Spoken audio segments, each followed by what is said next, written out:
জয় মা মনসা আগে আগে দেউধাগৰাকী আৰু পাছে পাছে চাওক কত কিমান মানুহ সকলোৱে এই দেউধাগৰাকীয়ে প্ৰদৰ্শন কৰিবলগীয়া দেৱধ্বনি নৃত্য চাবলৈ এইদৰে পিছে পিছে গৈ আছে। তেখেতে প্ৰদৰ্শন কৰা দেৱধ্বনি নৃত্য সঁচাকৈ খুবেই অদ্ভুত আৰু অনুপম। তেখেতে যি দেৱধ্বনি নৃত্য প্ৰদৰ্শন কৰে সেই নৃত্য দেখা পাই আপোনালোকেও আচৰিত মানিব।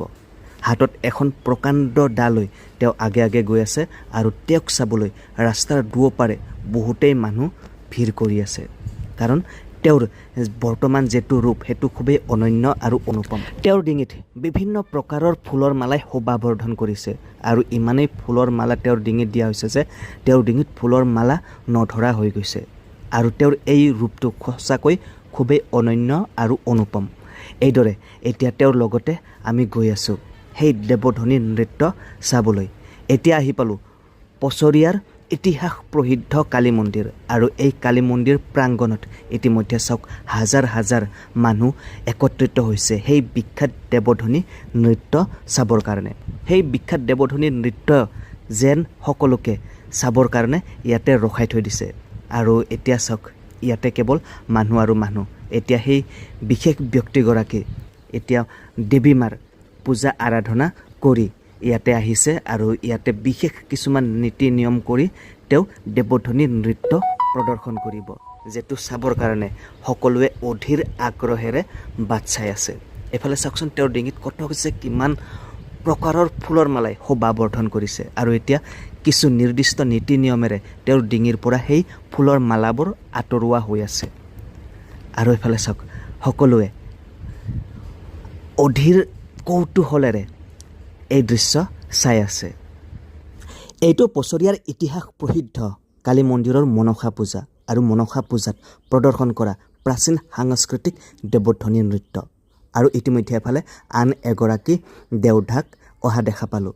তেওঁ আহি এই কালী মন্দিৰত সেৱা প্ৰাৰ্থনা কৰিছে। এইফালে চাওকচোন এই দেউধাগৰাকীকো চাবৰ কাৰণে এইফালে কত যে কিমান মানুহ বাটত আছে আৰু সেইফালে এগৰাকী দেউধাই দেৱধ্বনি নৃত্য প্ৰদৰ্শন কৰি আছে আৰু ইয়াতে কিছু নীতি নিয়ম কৰি তেওঁৰ মাথাত পানী ঢলা হৈছে। গতিকে এইটো পচৰিয়াৰ কালী মন্দিৰৰ এটি খুবেই অনন্য আৰু অনুপম দৃশ্য। পচৰিয়াৰ এই বিখ্যাত মনসা পূজা প্ৰতি বছৰে আগষ্ট মাহৰ মাজভাগমানৰ পৰা আৰম্ভ হয়। এইবেলি 17, 18, 19, 20 আৰু 21 তাৰিখে ইয়াতে দেৱী মনসাৰ পূজা অনুষ্ঠিত কৰা হৈছে আৰু এই পূজাৰ সময়ত এই বিখ্যাত দেৱধ্বনি নৃত্য প্ৰদৰ্শন কৰা হয় আৰু এই নৃত্য চাবৰ কাৰণে এইদৰে হাজাৰ হাজাৰ মানুহ ইয়াতে অধীৰ আগ্ৰহেৰে বাট চাই থাকে আৰু এইদৰে আহি ভিৰ কৰেহি। ইয়াৰ পৰা চাওকচোন কত কিমান মানুহ এই দেৱধ্বনি নৃত্য চাবৰ কাৰণে অসমৰ বিভিন্ন ঠাইৰ পৰা ইয়াত আহি গোট খাইছে। চাওক চাবলৈ ইমান ধুনীয়া লাগিছে।